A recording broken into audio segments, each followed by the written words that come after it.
باہر جاتے ہوئے عورت کو کپڑا عبایا چادر وغیرہ کتنا نکالنا چاہیے؟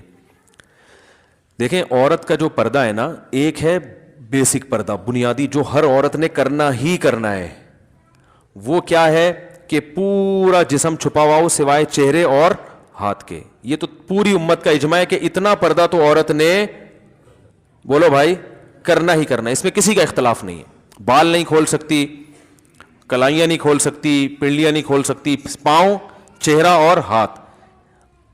یہاں تک سمجھ میں آئی بات؟ یعنی یہ تو اس کا تو آپشن ہے ہی نہیں سر کے بال کھولنے کا یا سر سے چادر ہٹ جائے. دوسرا ہے چہرے کا پردہ. تو چہرے کے پردے کے بارے میں علماء کا اختلاف ہے. امام ابو حنیفہ رحمہ اللہ کی رائے یہ کہ چہرے کا پردہ فرض نہیں ہے. امام شافعی اور امام احمد بن حنبل کی رائے یہ کہ چہرے کا پردہ بھی فرض ہے. بالکل ایسے ہی وہ کہتے ہیں اس میں بھی سرے سے کوئی آپشن عورت کے پاس ہے ہی نہیں، وہ چہرہ لازمی ہر قیمت پہ اس نے چھپانا ہے، اس میں گنجائش کا پہلو نہیں ہے. جیسے سر کے بال چھپانے ایسے چہرہ بھی چھپانا. امام حنیفہ کی جو اصل رائے ہے وہ یہی ہے کہ چہرے کا پردہ فرض نہیں ہے اصل کے اعتبار سے. تو چہرے کا پردہ جو فرض ہے وہ جہاں فتنے کا خوف ہوگا تو وہاں فرض ہوگا، جہاں فتنے کا خوف نہیں ہے وہاں فرض نہیں ہے. فتنے کا خوف ہو پھر بھی فرض نہیں ہے، ایسی کسی فقیہ کی رائے نہیں ہے. کیونکہ قرآن مجید کی جو آیت ہے نا، یدنین علیہن من جلابیبہن، جب گھر سے باہر نکلو تو اپنے اوپر چادریں ڈال لیا کرو، تو ظاہر اس میں چہرہ بھی آئے گا. تو وہ فتنے کے خوف ہی کے موقع پر اللہ نے فرمایا. تو جہاں بھی فتنے کی نوعیت چاہے کسی بھی نوعیت کی ہو، تو اس پر علماء کہتے ہیں کہ جوان عورت کے چہرے میں فتنے کا خوف بہرحال موجود ہے. سارے تو مسائل چہرے ہی سے پیدا ہوتے ہیں نا، تو اس لیے فتنے کی وجہ سے چہرے کے چھپانے کا حکم دیا جائے گا. اور فتویٰ اسی پر ہے کہ اگر کوئی جوان عورت چہرہ نہیں چھپاتی تو وہ گنہگار گار ہوگی. امام حنیفہ کا جو قول ہے نا چہرہ فرض نہیں ہے، وہ اس صورت میں کہ جب فتنے کا خوف نہ ہو. یعنی یہ اس میں ایک نرم پہلو نکلتا ہے کہ بعض دفعہ ضرورت ہوتی ہے چہرہ کھولنے کی، بعض دفعہ خوف ہی نہیں ہوتا بالکل بھی. تو اب متاخرین حنفیہ کا فتویٰ اسی پر ہے، اور اسی پر تقریباً سارے علماء جو فقہ حنفی کو فالو کرنے والے ہیں سب متفق ہو چکے ہیں.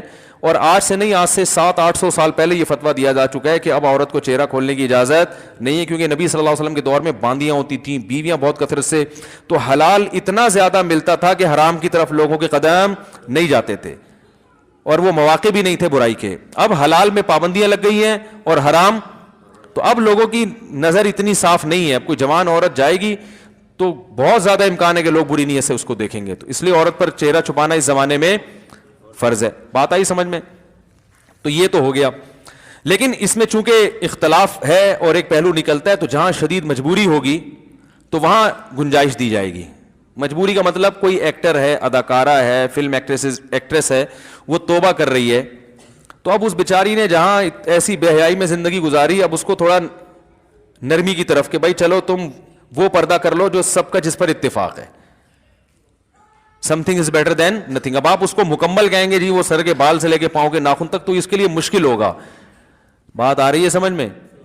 تو ایک علماء صلحاء کے گھرانے کا معاملہ کچھ اور ہے، ایک بالکل لبرل عورت جو بیچاری توبہ کر رہی ہے، تو اس کو تو گنجائش کا پہلو دیا جائے گا نا. بھائی پہلے تو بالکل ہی ڈانس کرتی تھی، ناچتی تھی، گاتی تھی، ایکسپوز کرتی تھی، چلو اب اتنا ہو کہ چہرہ کھول لو، باقی جسم ڈھانپ لو. تو ایسے موقع پر اس کو گنجائش دی جائے گی، گنجائش کے فتوے سے فائدہ اٹھا کے. سمجھ لیں؟ یا کسی عورت کے لیے اور مشکلات پیش آ رہی ہیں معاشرے میں، بہت جینا حرام کر دیا، بعض دفعہ رشتہ دار طلاق تک دے دیتا ہے شوہر پردہ کرنے پر. تو جہاں عورت کو یہ خطرہ ہو کہ میاں طلاق ہی دے دے گا، تو عزیمت تو یہ کہ لے لے طلاق. لیکن وہ خطرہ ہے کہ بھائی طلاق کے بعد میں کہاں جاؤں گی، کسی برائی میں نہ پڑ جاؤں. تو پھر ایسی صورت میں بھی اس عورت کو گنجائش دی جاتی ہے، بھائی مجبوری ہے، تمہارا شوہر نالائق ہے، زبردستی کر رہا ہے، تو چہرہ دیور کے سامنے ایسی مجبوری میں کھولنے کی گنجائش ہوگی. انشاءاللہ گناہ بیوی کو نہیں ہوگا، شوہر کو پھر بھی گناہ ہوگا کہ مجبور کیوں کر رہا ہے اس کو. تو یہ ہے. تیسرا پردہ ہے وہ ہے تقوی. تقوی کا تقاضا یہ ہے کہ عورت سر کے بال سے لے کے پاؤں کے ناخن تک اپنے آپ کو. اچھا یہ جو بوڑھی عورتیں یہ چہرے کے پردے سے مستثنا ہے، ان پر لازم نہیں کیونکہ اس میں فتنہ نہیں ہوتا. تو تقوی کا تقاضا یہ ہے کہ سر کے بال سے لے کے پاؤں کے ناخن تک اپنے آپ کو ڈھانپ لے، جیسے عرب عورتیں کرتی ہیں. دیکھا ہوگا دیندار عرب عورتیں، ہاتھوں میں دستانے ہوتے ہیں. بعض حضرات یہ بھی کہتے ہیں اتنا پردہ اسلام میں نہیں ہے، پورا جن بنا دیا اس کو، ایسا یہ غلط ہے. اسلام نے پردے کو اپریشیٹ کیا ہے. جتنا زیادہ اپنی مرضی سے عورت پردہ کرے گی اتنا زیادہ پسندیدہ ہے. صحابیات میں مخدرات بھی ہوا کرتی تھیں. مخدرات کہتے ہیں وہ عورتیں جن کے جسم کے کپڑے پر بھی کسی کی نظر نہیں پڑتی تھی, اتنا اپنے آپ کو مردوں سے چھپاتی تھی.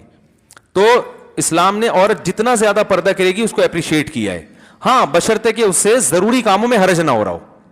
اب جوائنٹ فیملی میں بہو صاحبہ نے مخدرات میں شامل کر کے دروازہ بند کر کے کنڈی لگا دی کہ دیور کی میرے کپڑوں پہ بھی نظر نہیں پڑنی چاہیے, تو یہ تقوی کی یہ مقام تو حاصل ہو گیا, لیکن روٹیاں کون پکائے گا بھائی, گھر کا کام کون کرے گا ہے, یا جو بھی گھر کے کام کاج ہیں جو سب نے مل بانٹ کے کرنے ہیں وہ تو ایسے موقع پر اس کو کہا جائے گا بھائی چہرے کا پردہ کریں آپ.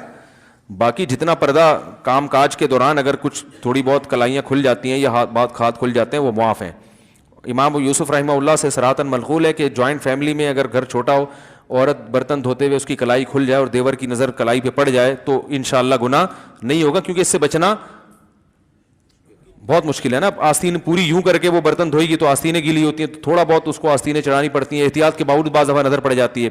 ہمارے یہ بھی فرمایا کرتے تھے عورت جوائنٹ فیملی میں پردہ کرے, چہرہ چھپائے, لیکن اگر بے احتیاطی میں چہرے پہ دیور کی نظر نہ چاہتے ہوئے غلطی سے پڑ جاتی ہے تو کوئی بات نہیں, معاف ہے. کیونکہ اب گھر میں رہتے ہوئے اتنی بے احتیاطی ہو جاتی ہے, اس میں زیادہ مسئلہ کھڑا کریں گے تو گھر کا ماحول خراب ہوتا ہے. تو پردہ کرے چہرے کا, لیکن اگر کبھی غلطی سے بے احتیاطی ہو جائے تو انشاءاللہ معافی ہے. لیکن میں آپ کو ایک بات بتاؤں, جو محتاط لوگ ہیں نا, ہمارے ایسے بہت سے اساتذہ ہیں جن کے گھروں میں کئی بھائی ہیں ماشاءاللہ, بیویاں بھی ساتھ رہتی ہیں, وہ کہتے ہیں 10 سال ہو گئے ہم جوائنٹ فیملی میں کبھی ہماری نظر اپنی بھابھی پہ نہیں پڑی. وہ بتاتے ہیں کہنے غلطی سے بھی نہیں پڑی.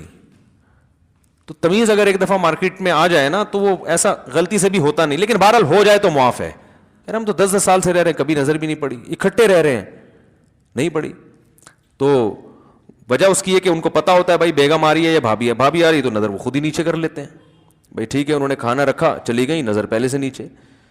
جو جس کی نگاہیں خراب ہوتی ہیں نا وہ پہلے دروازے پہ یوں کر کے دیکھ رہا ہوتا ہے, آنے تو دو, پہلے دیکھوں گا میری بیگم ہے یا بھابھی آ رہی ہے, آنے دو. آئے گا اچھی طرح مطالعہ کرے گا, پھر کہے گا بھائی اسلام میں اچھا نہیں ہے.